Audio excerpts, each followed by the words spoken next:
제가 어릴 때 태권도를 배웠습니다. 이걸 다른 사람한테 이야기를 하면, 특히 이제 목사가 되어 사역을 하면 항상 성도님들이나 아니면 청년들이 저한테 이런 질문을 합니다. 목사님 싸움 잘합니까? 근데 그 질문을 받으면 이걸 어떻게 대답을 해야 되나라고 이렇게 모르겠습니다. 근데 우리가 보통 싸움 이러면요, 싸움은 한쪽에서 일방적으로 이렇게 때리거나 했다고 해서 그걸 싸움이라고 하지 않습니다. 싸움은 쌍방간에 이렇게 딱 이렇게 맞아가지고 서로가 이렇게 딱 박자가 맞아가지고 일어나는 것이 싸움입니다. 그렇기 때문에 싸움은 누가 가해자고 누가 피해자라기보다도 쌍방이 함께 저지른 일입니다. 만약에 이게 싸움이 되지 않기 위해서는 누군가가 싸움을 걸어와도 거기에 반응을 하지 않으면 싸움이 안 되는 겁니다. 싸움이 된다는 것은 상대방이 싸움을 걸어오는 데 대해서 내가 반응을 하기 때문에 싸움이 된다는 겁니다. 오늘 본문에 보면 그 싸움에 대한 처벌 규정에 대해서 말씀하고 있습니다. 오늘 보면 18절과 22절 초반부에 보면요, 사람이 서로 싸우다가 라고 이렇게 표현하고 있습니다. 이것은 한쪽이 일방적으로 막고 있는 상황이라기보다는 서로가 이렇게 싸우는 어떤 행위, 그것을 이야기하는데요. 여기서 싸우다라고 이야기되어 있는 이 히브리어 예리분이라는 이 단어는 복수형을 받는 동사입니다. 그래서 주어가 복수형인 겁니다. 너가 싸울 때에라는 것이 아니라 너희들이 싸우고 있을 때에라고 이렇게 표현되어진 겁니다. 두 사람이 싸운다는 것에 대해서 싸우는 그 자체에 대한 어떤 잘못되었다, 그 자체에 대한 어떤 제어보다는 그 싸움으로 인해서 나타나는 결과에 대해서 오늘 처벌 규정에 대해서 이야기하고 있습니다. 싸움이라는 것은요, 그냥 일반적으로 말로 논쟁을 벌인다거나 아니면 토론을 벌이는 것도 우리가 싸움이라고 할 수 있습니다. 말로서 이게 맞느냐 저게 맞느냐 이야기하는 것도 우리가 싸움이라고 할 수 있습니다. 근데 이 감정이 격해져 가지고 내 의견이 수렴되지 않고 저 사람이 나에 대해서 이런 섭섭한 일을 한 것 때문에 물리적인 어떤 행동을 하게 되었을 때 그것을 이제 주먹으로 때리거나 아니면 옆에 있는 돌멩이를 들어가지고 때리거나 한다는 겁니다. 그래서 만약에 이런 상황 가운데서 주먹으로 때리거나 아니면 돌로 상대방을 치게 되면 상대방이 상해를 입게 됩니다. 상처를 입게 됩니다. 그 상처를 입게 되었을 때에 사람은 피해를 받은 사람이 아파서 누워가지고 치료를 받아야 되지 않습니까? 치료받는 동안에 자신이 일을 해야 되는데 일도 못합니다. 그럴 때 그 사람이 나아서 치료받을 때까지 때린 사람 쪽에서는 보상을 해야 된다라고 이렇게 규정하고 있습니다. 그건 맞는 거거든요.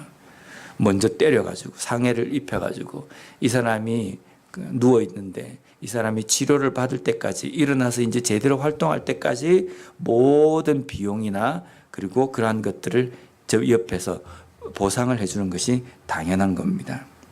그런데 임신한 여인과 싸우다가 그 여인을 쳐서 낙태하게 했다라고 하면 남편이 청구한 대로 벌금을 내야 합니다. 그리고 또 한 가지 여기에는 일방적인 폭력을 가했을 때의 처벌이 나옵니다. 20절과 26절입니다. 20절과 26절에 보면 여기에는요, 남종이나 여종을 쳐서 상해를 입힌 경우라고 이렇게 되어 있는데 싸움에 대해서 이야기를 쭉 하다가 종을 때렸을 때에 어떻게 되었는지, 그러면 종을 때리는 것은 싸움이 될 수 없습니다. 왜 그렇습니까? 종은 주인의 소유입니다. 그래서 종의 입장에서는 주인이 때린다고 해서 종이 같이 그냥 싸울 수가 없는 거거든요. 이것은 일방적으로 주인이 종을 학대하는 것과 마찬가지입니다. 그래서 23절에 보면 그러나 다른 해가 있으면 갑되 생명은 생명으로, 그리고 21장 12절 말씀 보면 사람을 쳐 죽인 자는 반드시 죽일 것이나 만약에 종을 때려가지고 그 종이 죽게 된다고 한다면 그 처벌 규정에 의하면 생명은 생명으로 갚아야 합니다.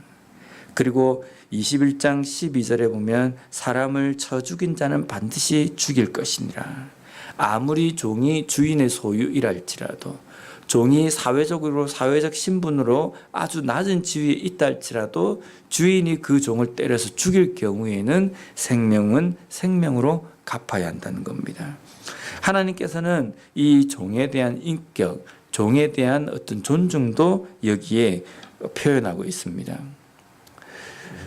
우리가 보통 보면 요즘은 반려견을 집에서 애완견을 많이 키웁니다. 개를 키우는데 개가 어디 조금만 뭐가 문제가 있으면 동물병원에 데려가 가지고 치료도 받고 막 애지중지합니다. 근데 종 이러면 사람이지 않습니까? 아무리 종이고 노예랄지라도 짐승보다 못한 존재는 아닌 겁니다. 그런데 이 종이 내 소유라고 해서 내 마음대로 때리고 내 마음대로 아주 이게 핍박하고 이렇게 하는 것은 이건 잘못된 것입니다. 근데 주인이 이 종을 탁 때려가지고 눈을 상하게 하거나 이가 딱 다치게 하면 어떻게 해야 됩니까? 치료를 적극적으로 해야 됩니다. 치료를 적극적으로 했는데 그 눈과 이가 낫지 않고 그냥 이게 불구가 돼버리는 겁니다. 그러면 주인은 이 종을 어떻게 해야 되냐면요, 자유롭게 풀어줘야 되는 겁니다. 주인이 이 종을 사기 위해서 어마어마한 돈을 지불을 했을 겁니다. 또 돈을 지불을 해서 자기 소유로 삼았는데 이 종에게 상해를 입혔을 경우에 종에게 해줄 수 있는 최상의 보상은 돈이 아니라 자유를 주는 겁니다. 그래서 그 주인이 그 종을 학대해서 때려가지고 육신의 상해를 입혔을 경우에는 그 주인은 그 종을 소유할 자격이 없다는 겁니다. 보살펴야 될 그 주인이 종을 그렇게 학대했기 때문에 그 종은 주인의 소유가 아니라 자유롭게 해야 된다라는 것이 하나님의 말씀에 하나님께서 규정해 놓으신 그 계명의 기준인 겁니다. 그런데 이 오늘 폭행에 대한 이 관한법을 쭉 보면 하나님께서 이 말씀에 대한 정신은 무엇일까? 야, 네가 나를 때렸으니까 네가 나를 한 대 때렸기 때문에 너도 한 대 맞아야 된다. 그래서 한 대를 쥐어박아라. 저 사람이 나에게 이런 해를 입혔기 때문에 똑같이 그 사람에게 갚아라. 이걸 우리에게 말씀하시는 것이 아닙니다. 너가 피해를 받았기 때문에 그 사람에게 그대로 똑같이 하라는 이 말이 아니라 너가 저 사람에게 피해를 줬기 때문에 똑같은 상응하는 부분으로 갚아야 한다는 갚는 부분에서의 우리에게 주시는 규율입니다. 저 사람이 나에게 해를 입혔기 때문에 내가 복수를 하라는 것에 대한 규정이 아니라 내가 그 사람에게 피해를 입혔을 경우에 그 사람에 똑같이 보상을 하라는 쪽으로 이야기하시는 겁니다. 그러면 누군가가 나에게 피해를 입혔을 때에는 내가 어떻게 해야 됩니까? 예수님께서 우리에게 말씀하신 계명은 만약에 누군가가 나의 오른뺨을 때리면 왼뺨도 돌려대라는 거거든요. 만약 이 계명대로 한다고 한다면 누군가가 너의 오른뺨을 때렸느냐? 그 사람의 오른뺨을 너도 같이 후려쳐라 라는 것이 예수님께서 우리에게 말씀하신 계명이 아니라는 겁니다. 예수님께서 우리에게 말씀하신 계명은 누군가가 너에게 해를 입혔을 때에는 맞은편 뺨도 돌려댈 수 있는 마음이 되어야 된다.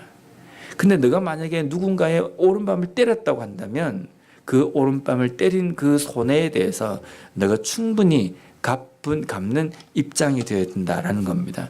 어떤 의미인지 아시겠습니까? 오늘도 우리가 이 땅의 삶을 살아가면서 하나님께서 우리에게 말씀하신 이 계명은 두 가지 양면적인 어떤 그 의미로 우리가 해석을 해야 합니다. 내가 피해를 받았을 때에는요, 그것을 당장 갚으라는 것이 아니라 내가 누군가가 나의 오른뺨을 때렸다고 하면 왼뺨도 돌려야 되는 그런 마음, 그런 사랑과 긍휼의 마음이 있어야 한다. 근데 내가 혹시나 내가 다른 사람의 피해를 입혔을 경우에는 거기에 상응하는 보상을 하려고 하는 그러한 자세로 이 땅의 삶을 살아야 한다. 이것을 우리가 깨닫고 오늘도 만나는 모든 사람들에게 말씀에서 이야기하는 그 사랑의 정신을 온전히 실천하며 살아가는 우리 모두가 되었으면 좋겠습니다. 기도하겠습니다.